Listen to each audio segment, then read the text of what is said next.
साए आंखों से मोबाइल चेक किया तो देखा 17 मिस्ड कॉल्स हैं। सुबह की लाली आंगन में छाई हुई थी। सूरज नारंगी बला पहने खिड़की के अधखुले पर्दे के बीच से झंक रहा था।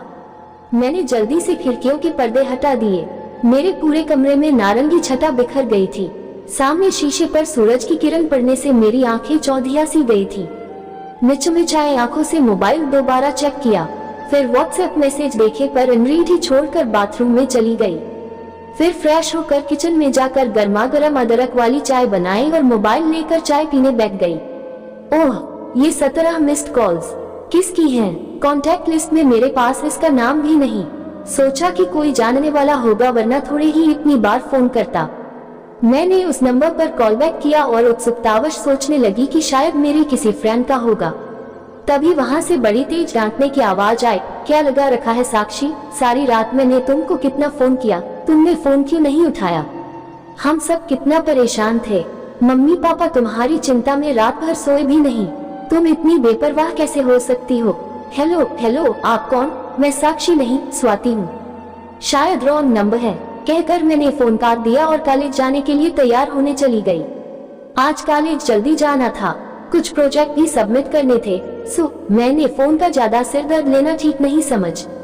बहरहाल उस दिन से अजीब सी बातें होने लगी। उस नंबर की मिस्ड कॉल अक्सर मेरे मोबाइल पर आ जाती। शायद लास्ट डिजिट में 1-2 नंबर चेंज होने से यह फोन मुझे लग जाता था। कभी भी गुस्सा भी आता, मगर दूसरी तरफ जो भी था बड़ी शिष्टता से बात करता तो मैं नॉर्मल हो जाती। अब हम लोगों के बीच हाय और हेलो भी शुरू हो गई। कभी भी हम लोग उत्सुकतावश एक दूसरे के बारे में जानकारी भी बटोरने लगते। एक दिन मैं क्लास से बाहर आ रही थी, तभी वही मिस्ड कॉल वाले का फोन आया। साथ में मेरी फ्रेंड थी, तो मैंने फोन उठाना उचित न समझ जल्दी से गार्डन में जाकर बैठकर फोन देखने लगी कि कहीं फिर दोबारा कॉल न आ जाए। मगर अनायास उंगलियां कीबोर्ड पर नंबर डायल करने लगी। जैसे ही रिंग गई, दिल को अजीब सा सुकून मिला। पता नहीं क्यों हम दोनों के बीच एक रिश्ता सा कायम होता जा रहा था। शायद वह भी इसलिए बार बार यह गलती दोहरा रहा था। तभी गार्डन में सामने बैठे एक लड़के का भी मोबाइल बजने लगा। जैसे मैंने हेलो कहा तो उसने भी हेलो कहा। मैंने उससे कहा, क्या कर रहे हो? तो उसने जवाब दिया, गार्डन में खड़ा हूँ और तुमसे बात कर रहा हूँ और मेरे सामने एक लड़की भी किसी से बात कर रही है। दोनों एक साथ खुशी से चीख पड़े, स्वाति, तुम, दीपक, तुम, अरे हम दोनों एक ही कॉलेज में पढ़ते हैं। क्या बात है, हमारा मिलना एकदम फिल्मी स्टाइल में हुआ। मैंने तुमको बहुत बार देखा है, पर मैंने तो तुम्हें फर्स्ट टाइम देखा है। क्या रोज कॉलेज नहीं आती हो? अरे ऐसा नहीं, मैं तो रोज कॉलेज आती हूँ। मैं बीए फर्स्ट ईयर की स्टूडेंट हूँ और मैं यहाँ फाइन आर्ट्स में एमए फाइनल ईयर का स्टूडेंट हूँ। ओह, तब तो मुझे आपको सर कहना होगा। और दोनों हंसने लगे। अरे यार, सर नहीं, दीपक ही बोलो। तो आपको पेंटिंग का शौक है? हाँ, एक दिन तुम मेरे घर आना, मैं तुम्हें अपनी सारी पेंटिंग्स दिखाऊंगा। कई बार मेरी पेंटिंग्स की प्रदर्शनी भी लग चुकी है। कोई पेंटिंग बिकी या लोग देखकर ही भाग गए। अभी बताता हूँ। और दीपक मेरी तरफ बढ़ा तो मैं उधर से भाग गई। कुछ ही दिनों में हम दोनों अच्छे दोस्त बन गए। कभी भी दीपक मुझे पेंटिंग दिखाने घर भी ले जाया करता। मेरे माँ बाप तो गांव में थे और मेरा दीपक से यूं दोस्ती करना अच्छा भी न लगता। कभी हम दोनों साथ फिल्म देखने जाते तो कभी गार्डन में पेड़ों के झरमुट के बीच बैठकर घंटों बतियाते रहते और जब अंधेरा घिरने लगता तो अपने अपने घोंसलों में लौट जाते। एक जमाना था कि प्रेम की अभिव्यक्ति बहुत मुश्किल हुआ करती थी। ज्यादातर बातें इशारों या मौन संवादों से ही समझ जाती थी। तब प्रेम में लज्जा और शालीनता एक मूल्य माना जाता था। बदलते वक्त के साथ प्रेम की परिभाषा मुखर हुई और अब तो रिश्तों में भी कई रंग निखरने लगे हैं। अब तो प्रेम व्यक्त करना सरल, सहज और सुगम भी हो गया है। यहाँ तक कि फरवरी का महीना प्रेम के नाम हो गया है। इस मौसम में प्रकृति भी सौंदर्य बिखेरने लगती है। आम की मजरिया, अशोक के फल, लाल कमल, नव मल्लिका और नीलकमल खिल उठते हैं। प्रेम का उत्सव चरम पर होता है। कुछ ही दिनों में वैलेंटाइन डे आने वाला था और मैंने सोच लिया था कि दीपक को इस दिन सबसे अच्छा तोहफा दूंगी। इस दोस्ती को प्यार में बदलने के लिए इससे अच्छा कोई और दिन नहीं हो सकता। आखिर वह दिन भी आ गया जब प्रकृति की फिजाओं के रोम रोम से प्यार बरस रहा था और हम दोनों ने भी प्यार का इजहार कर दिया। उस दिन दीपक ने मुझसे कहा कि आज ही के दिन मैं तुमसे सगाई भी करना चाहता था। मेरे प्यार को इतनी जल्दी यह मुकाम भी मिल जाएगा, सोचा न था। दीपक ने मेरे माता पिता को भी राजी कर लिया। न जैसा कहने को कुछ भी न था। दीपक एक अमीर, सुंदर और नौजवान था जो दिन रात तरक्की कर रहा था। आखिर अगले ही महीने हम दोनों की शादी भी हो गई। अपनी शादीशुदा जिंदगी से मैं बहुत खुश थी। तभी 4 वर्षों के लिए आर्ट में PhD के लिए लंदन से दीपक को स्कॉलरशिप मिल गई। परिवार में सभी इसका विरोध कर रहे थे, मगर मैंने किसी तरह सबको राजी कर लिया। दिल में एक डर भी था कि कहीं दीपक अपनी शोहरत और पैसे में मुझे भूल न जाए, पर वहां जाने में दीपक का भला था। पूरे इंडिया में केवल 4 लड़के ही सिलेक्ट हुए थे, इसलिए अपने दिल पर पत्थर रखकर दीपक को भी राजी कर लिया। बेचारा बहुत दुखी था, मुझे छोड़कर जाने का उसका बिल्कुल ही मन नहीं था, पर ऐसा मौका भी तो बहुत कम लोगों को मिलता है। भीगी आंखों से उसे एयरपोर्ट तक छोड़ने गई। दीपक की आंखों में भी आंसू दिख रहे थे। वह बार बार कहता, स्वाति प्लीज एक बार मना कर दो, मैं खुशी खुशी मान जाऊंगा। पता नहीं तुम्हारे बिना कैसे कटेंगे ये 4 साल। मैंने अगले वैलेंटाइन डे पर कितना कुछ सोच रखा था, अब तो फरवरी में आ भी नहीं सकूंगा। मैं उसे बार बार समझती कि पता नहीं हम लोग कितने वैलेंटाइन डे साथ साथ मनाएंगे। अगर एक बार नहीं मिल सके तो क्या हुआ। खैर, जब तक दीपक आंखों से ओझल नहीं हो गया, मैं वहीं खड़ी रही। अब असली परीक्षा की घड़ी थी। दीपक के बिना न रात कटती न दिन में उससे 4-5 बार फोन पर बात हो जाती, पर जैसे महीने बीतते गए फोन में कमियां आने लगी। जब भी फोन करो हमेशा बिजी ही मिलता। अब तो बात करने तक की फुर्सत नहीं थी उसके पास।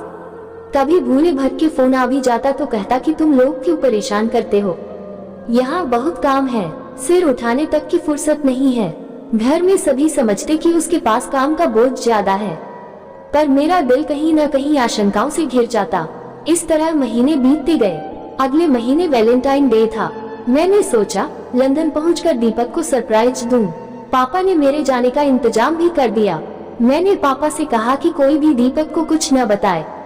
जब मैं लंदन पहुंची तो दीपक को इस बारे में कुछ भी पता नहीं था। मैं पापा के दोस्त के घर पर रुकी थी। वहां मुझको कोई परेशानी न हो, इसलिए अंकल आंटी मेरा बहुत ही ध्यान रखते थे। वैसे भी उनकी कोई संतान नहीं थी, शायद इसलिए भी उन्हें मेरा रुकना अच्छा लगा। उनका मकान लंदन में एक सामान्य इलाके में था। ऊपर एक कमरे में बैठी मैं सोच रही थी कि अभी मैं दीपक को दूर से ही देखकर आ जाऊंगी और वैलेंटाइन डे पर सज-धज कर उसके सामने अचानक खड़ी हो जाऊंगी। उस समय दीपक कैसे रिएक्ट करेगा, ये सोचकर शर्म से गाल गुलाबी हो गई और सामने लगे शीशे में अपना चेहरा देखकर मैं मन ही मन मुस्कुरा दी। किसी तरह रात काटी और सुबह सुबह तैयार होकर दीपक को देखने पहुंची। दीपक का घर यहाँ से पास में ही था, सो मुझे ज्यादा परेशानी नहीं उठानी पड़ी।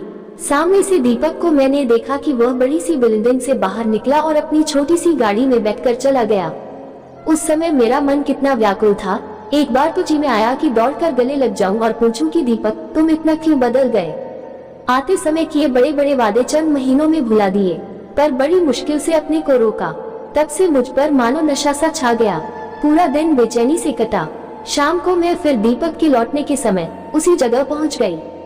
मेरी आंखें हर रुकने वाली गाड़ी में दीपक को ढूंढती सहसा दीपक की कार पार्किंग में आकर रुकी तो मैं भौचक्की सी दीपक को देखने लगी। तभी दूसरी तरफ से एक लड़की उतरी। वे दोनों एक दूसरे का हाथ पकड़े मंद मंद मुस्कुराते एक दूसरे से बातें करते चले जा रहे थे। मैं तेजी से दीपक की तरफ भागी कि आखिर ये लड़की कौन है। देखने में तो इंडियन ही है। पाँव इतनी तेजी से उठ रहे थे कि लगा मैं दौड़ रही हूँ, मगर जब तक वहां पहुंची वे दोनों आंखों से ओझल हो गए थे। मैं पागलों सी सड़क पर जा पहुंची। चारों तरफ जगमगाते ढेर सारे मॉल्स और दुकानें थीं। आते समय ये सब कितने अच्छे लग रहे थे, लेकिन अब लग रहा था कि ये सब जहरीले सांप बिच्छू बनकर काटने को दौड़ रहे हों। पागलों की तरह भागती हुई घर वापस आ गई और दरवाजा बंद करके बहुत देर तक रोती रही। तो ये था फोन न आने का कारण। मेरे प्यार में ऐसी कौन सी कमी रह गई कि दीपक ने इतना बड़ा धोखा दिया। मैं भी एक होनहार स्टूडेंट थी, मगर दीपक के लिए अपना करियर अधूरा ही छोड़ दिया। मैंने अपने आप को संभाला। दूसरे दिन दीपक के जाने के बाद मैंने उस बिल्डिंग और कॉलेज में खोजबीन शुरू की। इतना तो मैं तुरंत समझ गई कि ये दोनों साथ में रहते हैं। इनकी शादी हो गई या रिलेशनशिप में है, ये पता लगाना था। कॉलेज में जाकर पता चला कि यह लड़की दीपक की पेंटिंग्स में काफी हेल्प करती है और इसी की वजह से दीपक की पेंटिंग्स इंटरनेशनल लेवल में सिलेक्ट हुई हैं। दीपक की प्रदर्शनी अगले महीने फ्रांस में है। उसके पहले ये दोनों शादी कर लेंगे, क्योंकि बिना शादी के ये लड़की उसके साथ फ्रांस नहीं जा सकती। तभी एक प्यारी सी आवाज आई, लगा जैसे हजारों सितारे एक साथ बज उठे हों। मेरी निंद्रा भंग हुई तो देखा एक लड़की सामने खड़ी थी। आपको कई दिनों से यहाँ भटकते हुए देख रही हूँ, क्या मैं आपकी कुछ मदद कर सकती हूँ? मैंने सिर उठाकर देखा तो उसकी मीठी आवाज के सामने मेरी सुंदरता फीकी थी। मैंने देखा सांवली, मोटी और सामान्य सी दिखने वाली लड़की थी। पता नहीं दीपक को इसमें क्या अच्छा लगा। जरूर दीपक इससे अपना काम ही निकलवा रहा होगा। नो थैंक्स, मैंने बड़ी शालीनता से कहा, मगर वह तो पीछे ही पड़ गई। चलो चाय पीते हैं, सामने ही कैंटीन है, उसने प्यार से कहा तो मुझसे रहा नहीं गया। मैं चुपचाप उसके पीछे पीछे चल दी। उसने अपना नाम नीलम बताया। मुझे बड़ी भली लड़की लगी। इस थोड़ी देर की मुलाकात में उसने अपने बारे में सब कुछ बता दिया और अपने होने वाले पति का फोटो भी दिखाया। पर उस समय मेरे दिल का क्या हाल था कोई नहीं समझ सकता था। मानो जिस्म में खून की एक बूंद भी न बची हो। पास पास घर होने की वजह से हम अक्सर मिल जाते। वह पता नहीं क्यों मुझसे दोस्ती करने पर तुली हुई थी। शायद यहाँ विदेश में मुझ जैसे इंडियंस में अपनापन पाकर वह सारी खुशियाँ समेटना चाहती थी।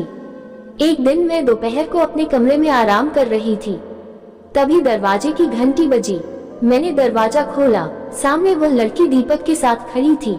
स्वाति, मैं अपने होने वाले पति से आपको मिलाने लाई हूँ। मैंने आपकी इतनी बातें और तारीफ की तो इन्होंने कहा कि अब तो मुझे तुम्हारी इस फ्रेंड से मिलना ही पड़ेगा। हम दोनों वैलेंटाइन डे के दिन शादी करने जा रहे हैं, आपको इनवाइट करने भी आए हैं। आपको हमारी शादी में जरूर आना है। दीपक ने जैसे ही मुझे देखा छिटक कर पीछे हट गया, मानो पांव तले जमीन खिसक गई हो। मगर मैं वैसे ही शांत और निश्चल खड़ी रही। फिर हाथ का इशारा कर बोली, अच्छा ये मिस्टर दीपक हैं, जैसे वह मेरे लिए अपरिचित हो। मैंने दीपक को इतनी इंटेलिजेंट और सुंदर बीवी पाने की बधाई दी। दीपक के मुंह पर हवाएं उड़ रही थी। लज्जा और ग्लानि से उसके चेहरे पर कई रंग आ जा रहे थे। ये बात वह जानता था कि एक दिन सारी बातें स्वाति को बतानी पड़ेंगी, मगर वह इस तरह अचानक मिल जाएगी उसका उसे सपने में भी न सोचा था। उसने सब सोच रखा था कि स्वाति से कैसे कैसे बात करनी है। आरोपों का उत्तर भी सोच रखा था, पर सारी तैयारी धरी की धरी रह गई। नीलम ने बड़ी शालीनता से मेरा परिचय दीपक से कराया। बोली, दीपक ये है स्वाति, इनका पति इन्हें छोड़कर कहीं चला गया है। बेचारी उसी को ढूंढती हुई यहाँ आ पहुंची। दीपक, मैं तुम्हें इसलिए भी यहाँ लाई हूँ ताकि तुम इनकी कुछ मदद कर सको। दीपक तो वहाँ ज्यादा देर रुक न पाया और वापस घर चला गया, मगर नींद तो उससे कोसों दूर थी। उधर नीलम कपड़े चेंज करके सोने चली गई। दीपक को बहुत बेचैनी हो रही थी। उसे लगा था कि स्वाति अपने प्यार की दुहाई देगी, उसे मनाएगी, अपने बिगड़ते हुए रिश्ते को बनाने की कोशिश करेगी, मगर उसने ऐसा कुछ नहीं किया। मगर क्यों स्वाति इतनी समझदार कब से हो गई? उसे बार बार उसका शांत चेहरा याद आ रहा था, जैसे कुछ हुआ ही नहीं था। आज उसे स्वाति पर बहुत प्यार आ रहा था और अपने किए पर पछता रहा था। उसने पास सो रही नीलम को देखा, फिर सोचने लगा कि क्यों मैं बेकार प्यार मोहब्बत के जज्बातों में बह रहा हूँ। जिस मुकाम पर मुझे नीलम पहुँचा सकती है वहाँ स्वाति कहाँ। फिर तेजी से उठा और एक चादर लेकर ड्राइंग रूम में जाकर लेट गया। दिन में 12 बजे के आसपास नीलम ने उसे जगाया।